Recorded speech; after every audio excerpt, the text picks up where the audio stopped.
Okay, update tayo sa BTC. So sa BTC, like 80H na ulit, no?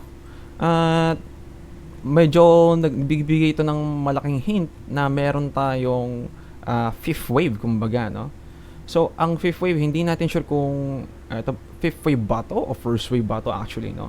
Pero alam natin, meron tayong fifth wave sa loob ng structure na to. Ito, no? So, buburahin ko muna lahat to.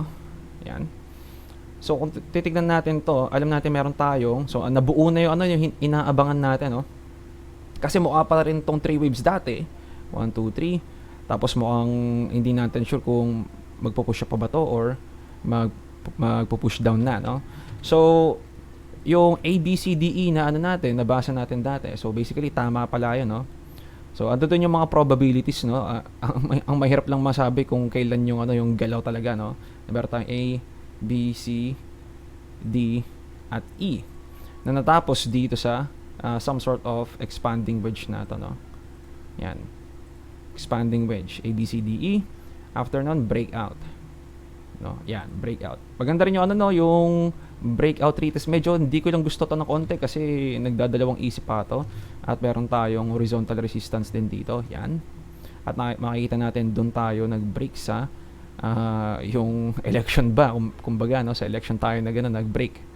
Kasi yung presidente ng US ngayon, si Donald Trump, nako, na lalagyan ako ng mga tag ng pangalan ng mga presidente. Basta, hindi ko na muna sasabihin yung pangalan niya. Basta alam natin kung sino yung presidente, no? Nung na-elect na, pro BTC, no? BTC or crypto kasi, no? So, ang kalabasan, good news para sa crypto universe yun, no? At nag-pump siya bigla, no? So, eto, no, nagkaroon tayo ng break. Tingnan natin ang volume saglit. Volume, maganda yung break niya, no, ng volume, no? Makikita natin may volume spike. Ibig sabihin, confirm breakout to. At may kasunod pang push-up to. Ang isa sa mga targets ko dito actually 80k at naabutan na niya. 80k, no? At titignan natin to sa fib retracement ng fifth wave. Around 80k, pwede pa mag 82k to, no? Kung titignan natin sa regular chart, actually natamaan niya na yung at least 1.236 pero nasa bandang 1.272 na. Isa sa mga mga final hindi final targets, isa lang sa mga final targets. Pero meron pa tong pwedeng ipampa hanggang 90k. Kung sa logarithmic chart tayo, 100k yan. Okay, or 95k kumbaga pala. No, dito pa. Okay? Yung mga 100k above, medyo extended yun ang kalabasan. Ito, sa tingin ko, ito yung isa sa mga final pushes to the upside kung kung magpo-push pa ba si BTC sa 95k area, no? Ang kakalabasan. So, alam natin may bull market tayo. So, most likely, so ayun yung sinasabi ko, no? Kahit bearish ako, no? Ang alam natin hangga't andito tayo above dito, bullish dapat ang tingin natin sa long-term time frame. Kahit nagdadump tayo dito, no, dapat bullish ang tingin. So, ayun din yung isa sa mga mali ko, no, na alam ko na bullish dapat once na na-reach na tong pivot point na to. Kasi ano to, no? Parang 1, 2, 3 or pwedeng 1, 2, 3, 4, 5 to. At madalas ito yung final na first confirmation na may bull market. Kumbaga, no, na pag na-break. Makikita natin, break, malaking pump, tapos retest dun sa breakout point, then diretso ulit, no? So, ito lang yung problema, no? Yung dati pa to, siguro mga 1 year ago pa, na siguro mga andi dito pa sa mga area na to, ang isa sa mga pinaka-ayoko mangyari actually mag bull market na to agad-agad. Okay? Bakit? Kasi itong move na to, magkakaroon tayo ng ending structure, kumbaga. No? So, meron tayo ditong start of bull cycle na potential 1, 2, 3, 4, 5 potential, or pwedeng pwedeng ito yung 4, 5 at meron tayong some sort of ABC dito sa loob na to. Ito. ABC. Excuse me. Tanggalin natin yung volume saglit. Mag-aaron tayo ng 5 waves dito, no, of some sort. So meron tayong 1, 2, ito yung number 3 na hindi natin sure kung number 3 ba o C wave, no. Pero mako-confirm na natin na third wave to kasi nag-higher high tayo dito. Meron tayong fourth wave, meron tayong fifth wave kung saan man to. So, alam natin may fifth wave dito, either fifth wave to ng maliit na to, or etong buong to, fifth wave ng malaking to. Yan. No, basically, itong fifth wave, meron din to 5 wave counts pataas, no? So, dalawa siya, no? Pares siyang ending structure, kumbaga. So, yung dalawang scenario na yun, pares bullish yun, pares bullish. Okay. Ang problema doon, since pares siya bullish, at some point magiging bearish siya eventually, no? Kalabasan. So, hahanapin natin yung, di natin actually mapipinpoint accuracy kung saan siya pwede mag-reject or saan siya pwede mag-start mag-bear market bigla. Pero, malalaman natin, may lumalabas ng call. Pero malalaman natin na kung gaano kalakas ang bear market after. Depende kung ganito ang structure. Kung ganito ang structure or ganito lang ang structure. Kung ganito lang ang structure. Kasi ibig sabihin meron na tayong first wave dito at meron tayong second wave tapos malaking third wave. Kung hindi, kung ganito ang structure, mas malaking dump to. No? Ibig sabihin meron tayong bull cycle, bear cycle, bull cycle. Okay? So, pares to eventually magdadump. Okay? Nagkakaroon tayo ng either mini bear market or giga bear market. Okay? Ayun yung concern ko, no? Kasi mas gusto ko actually ibagsak muna nito ni BTC lahat-lahat ng pwedeng ibagsak, no? Kung ganito man ang structure nito na 1 2 3 4 5, ang gusto ko sana nangyari dito, meron tayong some sort of ending ng bull cycle na to. Tapos bear cycle na ganito. Then isa pang tapos panibagong bull cycle at dito tayo papasok most likely. Ibig sabihin ang itsura niyan parang ganito. Meron tayo 1 2 3 4 5 kunwari, tapos ABC, ganyan, tapos 1 2 3 4 5 na naman ulit. Pero ito medyo sa tingin ko medyo parang pilit yung pump nito, sa opinion ko. Makita natin mahaba tong no. Teka lang Nasaan yung pang measure na horizontal date range? Almost 2 years to, no? Almost 2 years. Kung kumpara natin to sa third wave na to, tingnan natin ito actually, itong buong to. Hanggang third wave sabihin natin. Ito third wave pa lang to, no? Pero lagpas 2 years na agad to or basically malakas na pump to, no? Na almost kasing lapit niya na tong 5 waves na to kinakalabasan. So ito parang parang itong 5 waves na to parang part nitong galaw na to. Baka ganito talaga ang itsura niyan, no? Hindi ko alam. Pero just in case lang, ang alam natin eventually at some point magdadump to at magko-coincide sa rate cuts, kumbaga.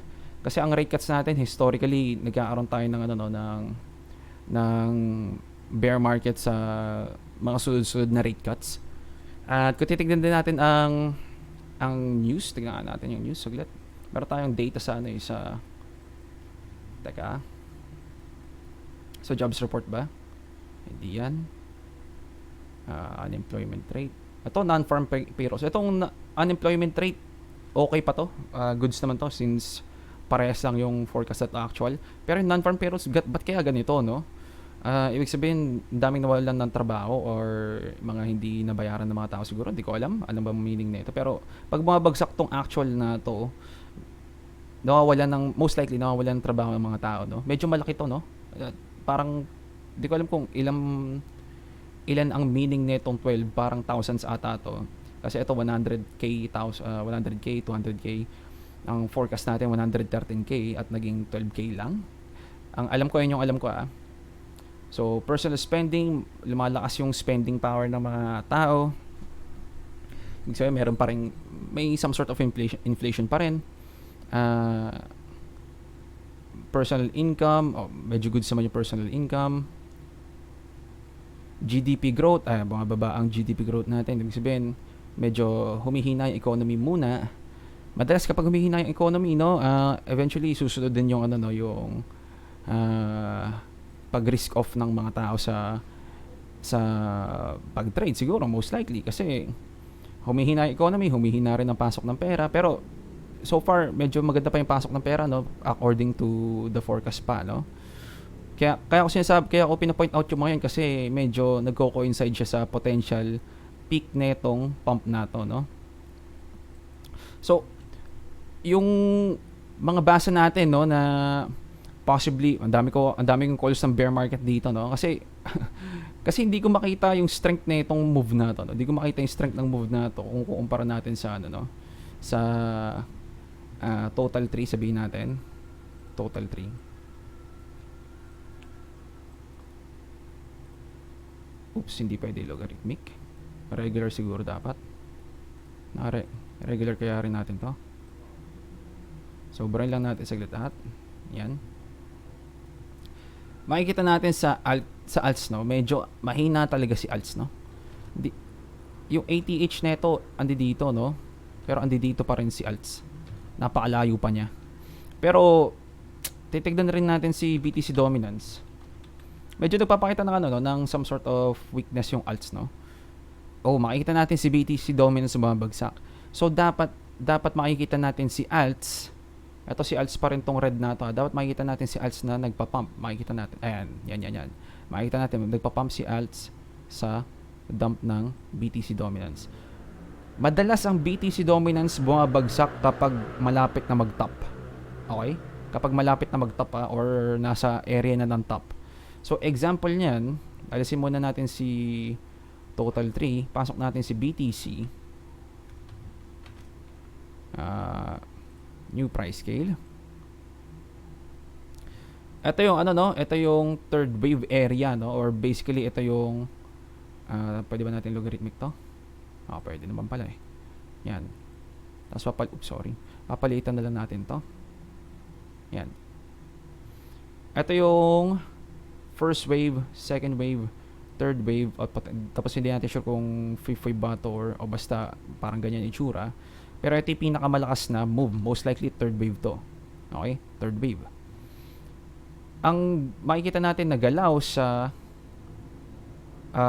BTC dominance, pataas hanggang ma-reach niya yung area na pwede na siyang mag-top.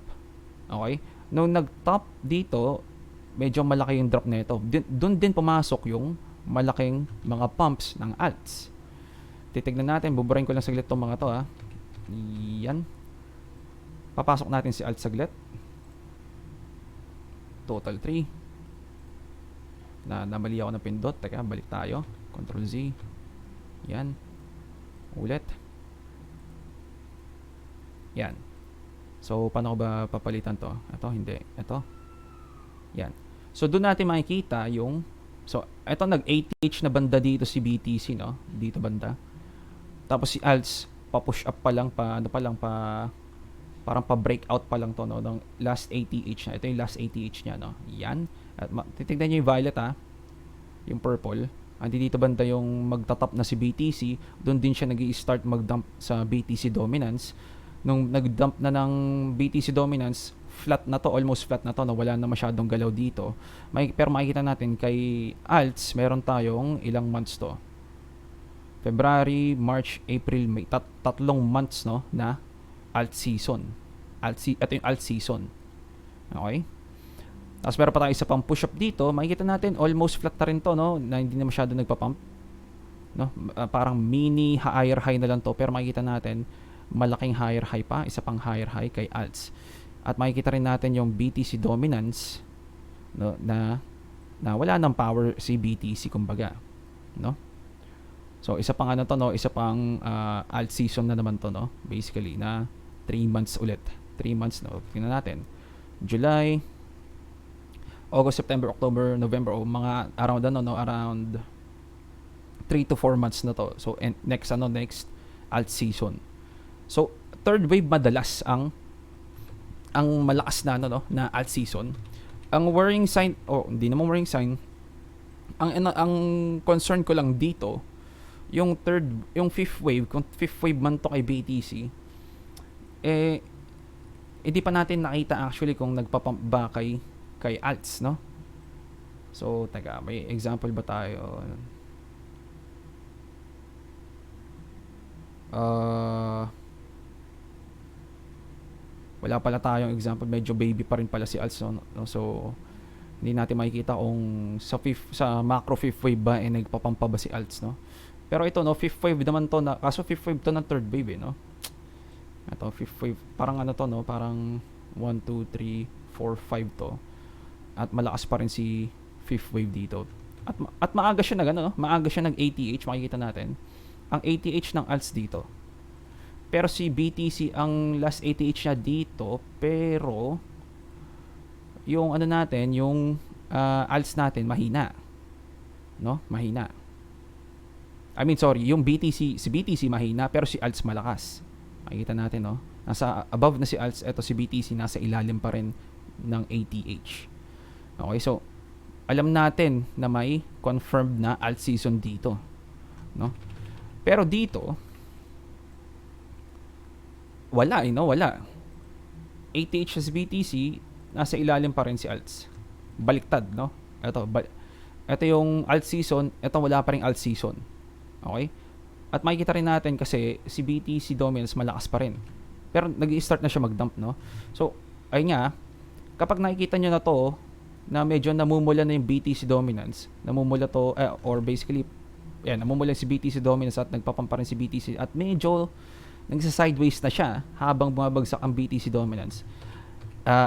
Kailangan natin mag-ingat doon kasi typically, ayun yung final push to the upside. So, ayaw natin actually makita to kung gumanto bigla, no? Di natin makita. Teka lang, ha? Yan. Gumaganto dito sa area to na nagsa-sideways na lang sa 80k hanggang 90k area. Kapag nag-sideways na yun, aabangan natin yung BTC dominance. Kapag mabagsak si BTC dominance, dapat nagpapamprint si alts. Kumbaga, okay? So, ayun ang aabangan natin, ha? At babalik tayo sa sa galaw ni BTC. Doon papasok yung either fifth wave to ng 1, 2, 3, 4, 5 na to or fifth wave to ng malaking 5 waves na to. Okay? So, dalawa ang scenario dyan, kumbaga. Sa ngayon, bullish tayo, no? Bullish to sa ngayon, na. Pero eventually, magdadump to. Kailangan natin abangan yun kasi final wave to, no? Final wave. Para sa akin, okay lang na hindi ko na-ride to, no? Okay lang na hindi ko na-ride tong long na to. Kasi yung alts talaga walang galaw. Typical na makikita natin ang alts na mahina sa first wave or sa final push to the upside na fifth wave, kumbaga. Pero ito kasi parang ano to, no? Parang fifth wave kasi rin to, pero mas malakas si alts pa rin. So hindi natin sure. So parang mas likely na first wave to. Parang lang, hindi ko sure, pero most likely i-ride ko yung sunod na bagsak nito ng longs kasi doon yung pinakamalakas na galaw most likely ng alts sa tingin ko. Kasi babagsak yung ano yan, yung BTC dominance most likely. Pero yung third wave kasi pinaka powerful.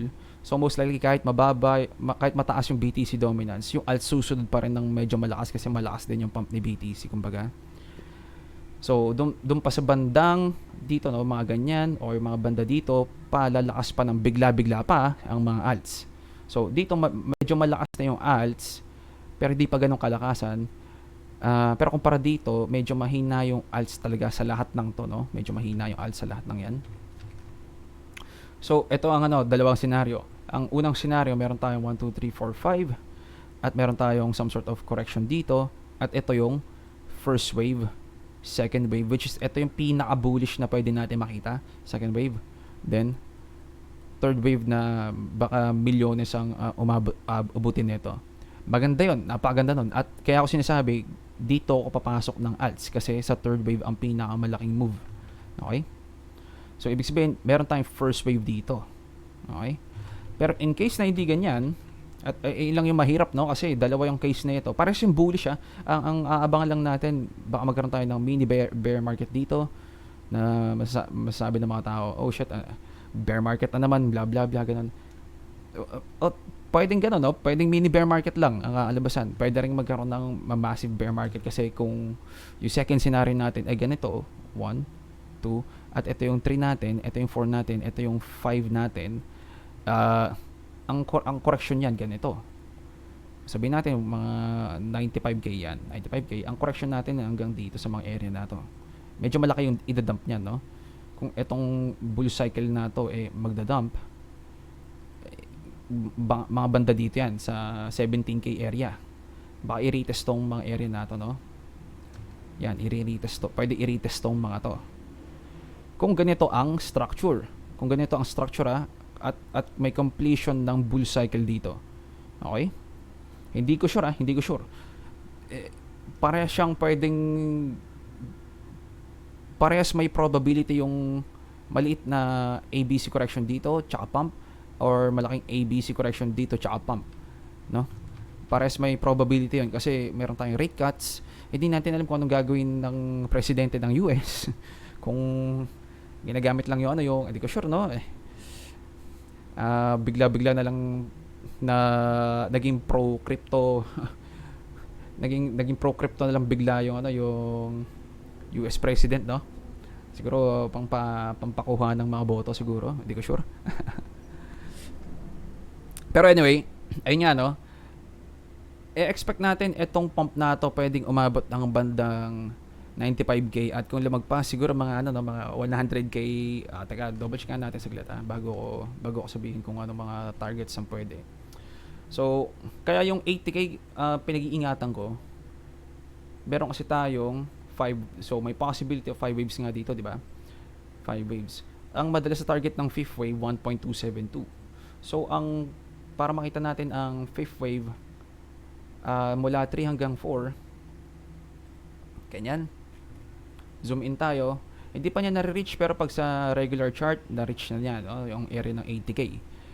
Pero kung lalagpas pa siya, pwede siya umabot ng mga bandang 90k sa regular chart. Regular chart, Sa logarithmic chart, umaabot pa ng 95k area. Okay? So, hindi ko sure kung alin ang tama doon, kung log chart or regular chart. At kung magkaroon man to ng some sort of extension, tignan muna natin sa daily. Okay. Isa sa mga isa sa mga medyo concerning dito yung galaw ng pump na to mukhang ending diagonal, no? So meron tayong first wave of some sort, meron tayong A, B, C, D, E dito na corrective move. Magkakaroon tayo ng impulse 1. Ito isa sa mga pinakamahirap basahin to, no? Siguro leading diagonal to. Leading diagonal. Pero hindi siya kompleto, no? Bakit kaya ganito? Kakaiba yung leading diagonal. Siguro 1, 2, 3, 4, 5 to.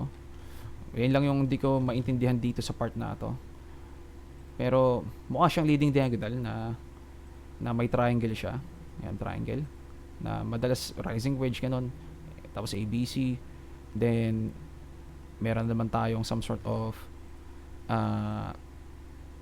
diagonal na naman dito. Diagonal na naman dito.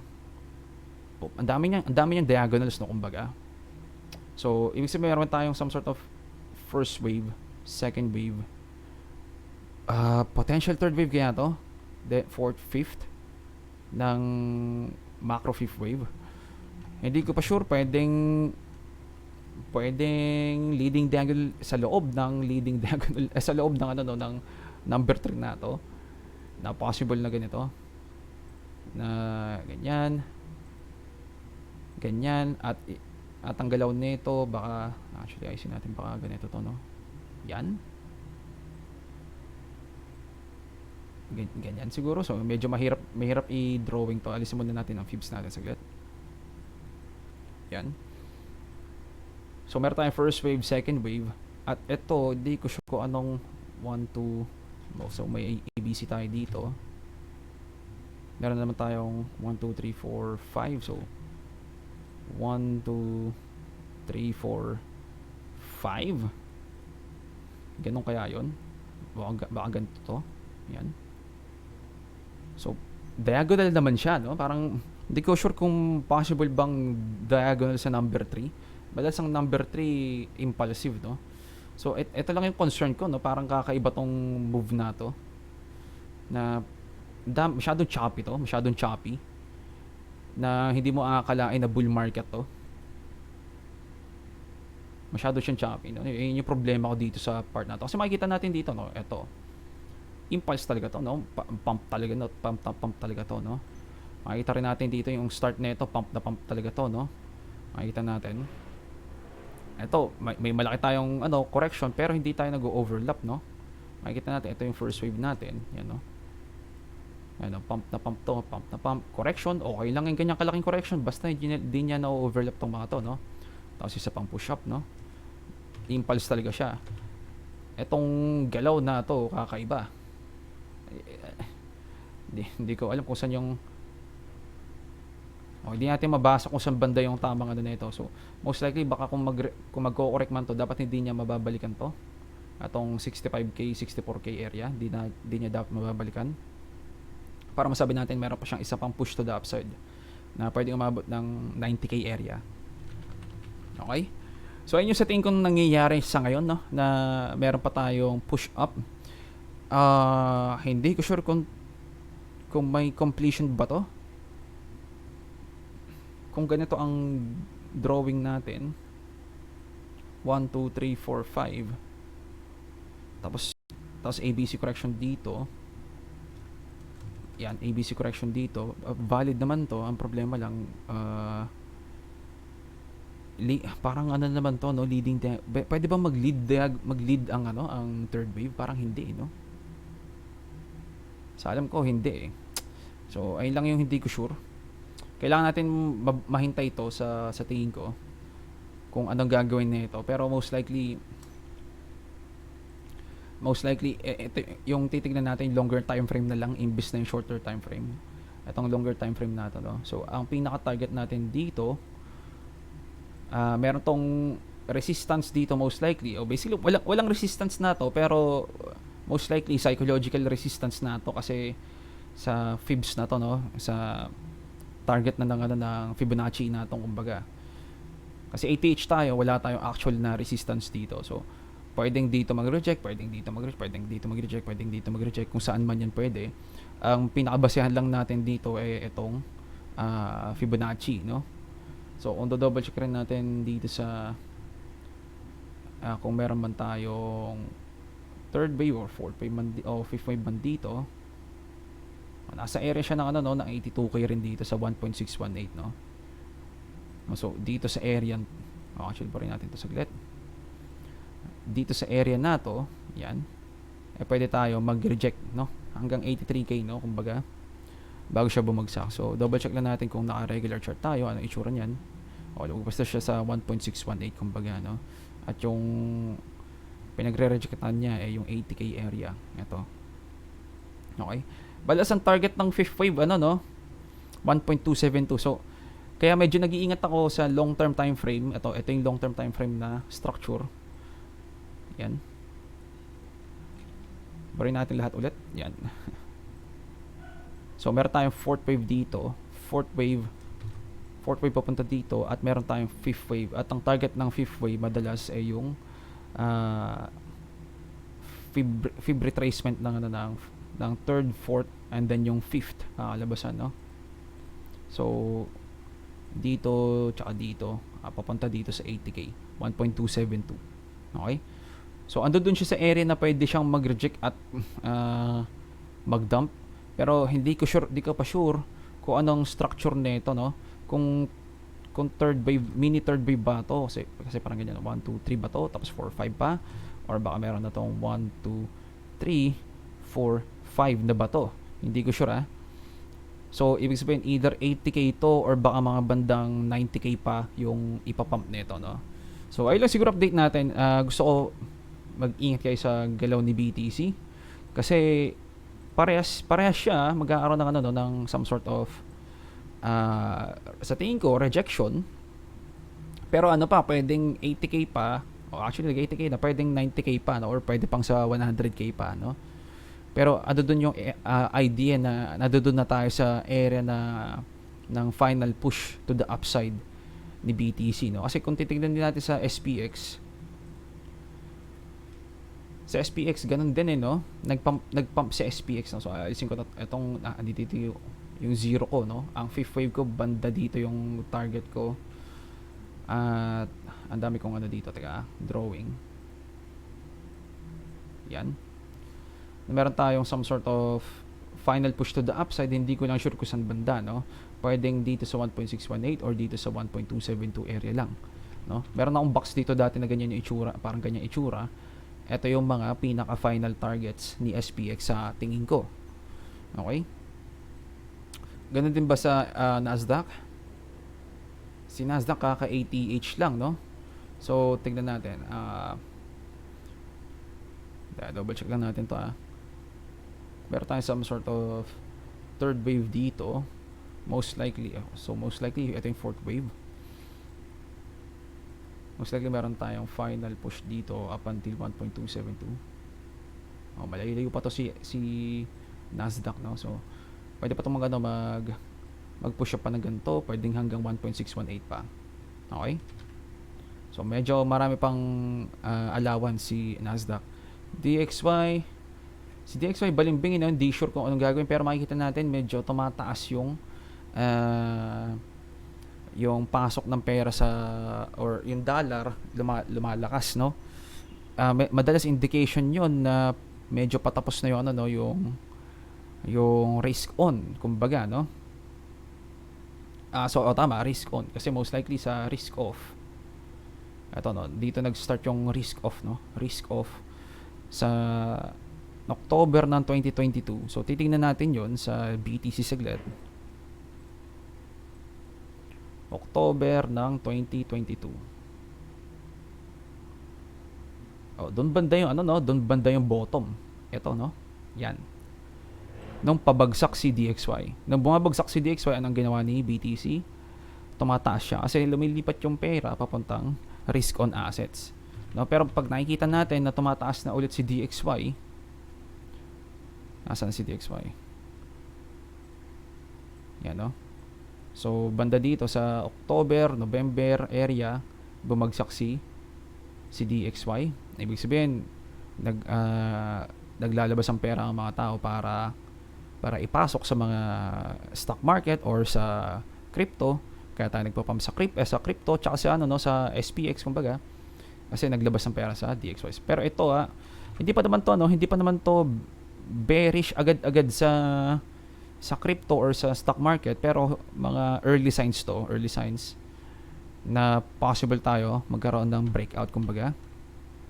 At baka doon natin makita yung sabihin natin mga mini correction ni BTC, mini correction na gaganto, gaganyan sabihin natin. Dapat hindi niya mababagsakan tong 65k area. So kapag bumagsak na to below 65k area, baka ayun na yung start ng medyo somewhat macro correction, at i-correct niya tong buong to. Ito, no? Correct niya tong buong to. So ano kaya ang target noon kapag doon siya, sabihin natin 80k nag-dump, no? Mga bandang 35k, which is goods pa naman to. Higher low na to, no? So malaking higher low na to, kumbaga. Kasi ang ayaw natin mangyari ay mga bandang 17k. Ito, ayaw natin to. Gusto natin sa mga medyo mataas na lows, higher lows to, no? Ito sure ako papasok ako ng longs dito, no? Kasi confirmed na tong etong bull market na to as first wave. Kung ganun ang gagawin, no? Confirmed to na bull market first wave. At yung pinaka-explosive na move as a third wave. Parang ganito yan, pakita ko lang ng bilis, parang ganito yan. Meron tayong push up, tapos meron tayong push down, confirmation ng some sort of first wave, second wave. Okay? At ang kasunod ng second wave, etong napakalaking third wave na to, at doon din yung alt season na matindi. Okay? Kaya ako sinasabi, no, sa tingin ko hindi magkakaroon ng alt season dito masyado. Kung magkaroon man, siguro mga piling alts lang ang magpapump dito.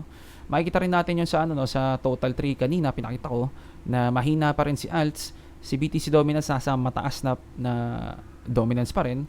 So another example, no, kung magkakaroon man tayo ng some sort of ito napakadali nito, no, napakadaling tignan nitong bull cycle na to. Itong bull cycle to, yan. Meron tayong first wave, meron tayong second wave, Kahit dito pa natin i-start to, no, na baka dito pa yung first wave, second wave, tapos makita natin impulsive move, correction, impulsive move, no? Makikita natin kung saan yung mga malalakas na moves. Dito yung third wave, no? Or sabihin natin dito pa yung third wave, or sabihin natin ito meron din tong ito fifth wave na to, no? So dito meron pa ba tayo dito? Wala na. Dito meron pa tayo. Yung fifth wave yung madalas na no, na mabilis na move na lang pero maiksing move. Mabilis pero maiksing move na lang. Kumbaga, so ito, for example, meron tayong parang sabihin natin ito yung first, second, or pwedeng dito pa yung first, second, then makikita na parabolic na move papuntang third, fourth, then yung final blow of top na fifth wave, no? Mabilis na maiksi, no? Mabilis na maiksi. Ito, maiksi lang to, no? Pero mabilis siya. Ganon din ba dito? Actually, ito medyo mabagal to, no? Pero ito medyo mabilis naman to, no? Medyo mabilis. Correction, ito medyo mabilis na naman to, no? So, ganun din dito. Meron din tayo parang 5 waves dito. Meron tayong some sort of 1, 2, or dito ba yung 1? O, basta di ko sure na 1, 2, tapos parabolic move, correction. Isa pang push to the upside, no? Third wave madalas ang pinaka gusto natin pasukan. Okay? So, aabangan natin yon kung ganun man ang gagawin ni BTC, no? Kasi kung ganun ang move natin, eto, ganito ang move natin, sabihin natin ganito, ganyan ang move natin, medyo mahaba tong first wave na to. Ibig sabihin, expect natin mahaba din tong third wave na to. Okay? Ibig sabihin, napaka bullish na doon na market nun, kumbaga. So, kung ganun ang gagawin, sana ganun ang gawin, okay? Sana ganun ang gawin na third wave. Kasi ang pinaka malungkot kasi dito, no, kung magkakaroon man tayo ng recession actually, highly likely na baka ito yung 1, 2, 3, 4, 5 at dito pa lang yung bear market A, B, C na lower low pa. Kakalabasan dito siguro mga at least 2 years to na bear market. Ayaw natin mangyari yun actually sa tingin ko, no? At least sa akin ayaw ko mangyari yun. Kasi yung prediction ko, hindi naman prediction, no, yung pinaka-ayaw ko mangyari dito na mag-pump na agad to dito, magre-result yun ng bear market na malaki, kakalabasan, at hindi tayo masyado makikita dito. So doon natin malalaman kung bakit ayaw ko tong mag-pump agad, kasi sa alts pa lang mahina na, at kapag dito nag-reject, walang ginawa si alts, no? So, ayun lang yung pinaka-concern ko sa galaw na pump na to, kasi pwedeng ending na to ng bull cycle or ending ng first cycle ng bull market, no? Ayun lang yung masasabi ko, no? So, 1, 2, 3, or sabihin natin 1, 2, 3, 4, 5, then A, B, C, tsaka palang magkakaroon ng 1, 2, 3, 4, 5 na ulit na bull cycle. So, ayaw natin mangyari tong bear cycle lagi nito. Sana first wave to. Papuntang second wave, third wave na higher low. Pwedeng dito na lang sa mga area ng 40k tsaka mag-pump. Okay?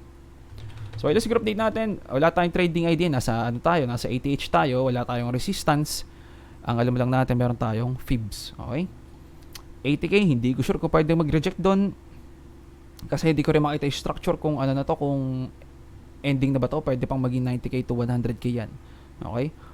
Yung sa alts, yung masasabi kong hindi ko rin sure kung gusto ba natin pumasok, siguro yung mga piling alts lang. FTM sa tingin ko, isa sa mga pinakamalakas na alts. Ito, no? Isa sa mga pinakamalakas na alts. Actually, hindi ko na alam yung iba pa, no? Si FTM pa lang yung nakikita kong medyo resilient. Si Polygon Matic parang humina nung nagpalit siya ng pangalan into Pol na dating Matic. Humina siya bigla, no? Pero last, sige, tingin lang natin saglit. Hindi Matic, Pol. Paano ba to? 0.41. Wala tayong data, no? Kasi nawala si Matic, no? Nawala yung Matic na dating, sorry.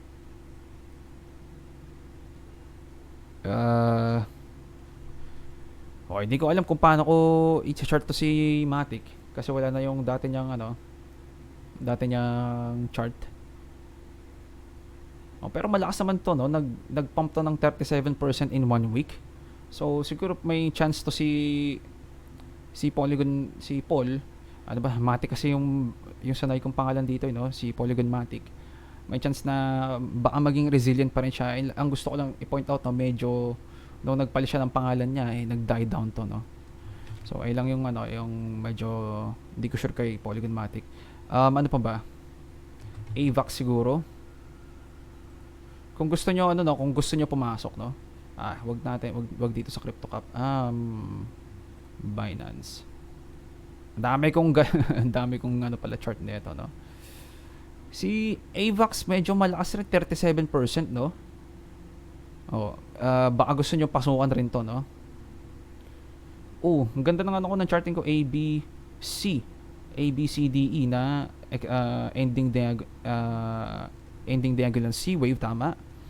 Tapos meron burahin ko lang to saglit. Yan, para makita ko na maigi. Mali yung ano ko, mali yung ABC correction ko. ABC, ang A, pero tama pala, actually tama pala to. AB, naging ano to, naging, yung dating yung drawing ganito, no? Teka lang, buburahin ko tong isang ABC na to. Yan. Yan, meron tayong A, B, pero naging ano siya, naging expanded flat.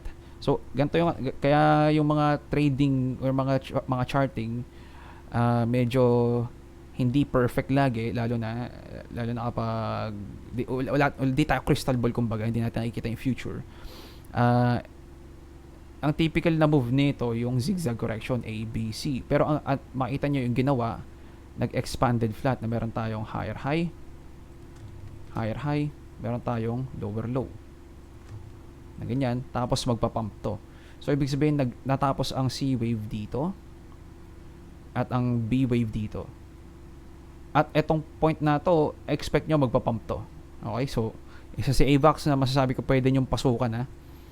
Kasi meron tong impulse move na first wave, second wave, potential third wave, fourth wave, fifth wave, bago magkaroon ng ABC correction na naman yan.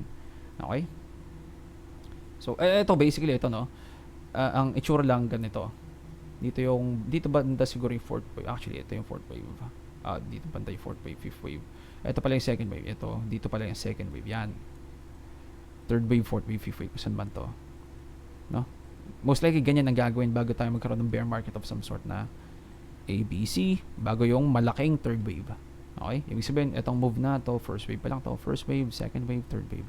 Okay, so ang haba na ng ano na to, ng update na to. Ito siguro update natin, no? Masasabi ko siguro, yan, yung tatlong yan, AVAX, Polygon Matic at FTM Phantom. Masasabi ko, possibly mga malalakas na pwedeng mag-perform well sa not so clear na alt season. Sa tingin ko walang alt season, pero kung magkaroon man na alt season, piling mga alts lang yung mga tipong may karapatan mag-pump, no? Sa tingin ko yung mga ibang alts na medyo parang bago-bago pa lang, or baka yung mga meme coins pwede mag-pump, no? Pero hindi ko kayang basahin yung meme coins, kumbaga, kasi most ng mga meme coins walang use case at hindi siya ginagamitan ng technical analysis, kumbaga, para maging viable, maging useful in the future, kumbaga, no. Medyo mahirap basahin 'yon, Pero sa sa mga ano nga bang tawag dito, mga L1, L2, tama ba? L1, L2 ang tawag sa kanila, nakalimutan ko na. The blockchain coins, most likely ito yung mga medyo mas importante sa ngayon, sa tingin ko. At ayun yung yung most likely baka mag-pump. At yung mga susunod pang mga ibang other type of crypto coins, no. So anyway, yun lang ang update natin. Ingat trade sa GG's boys.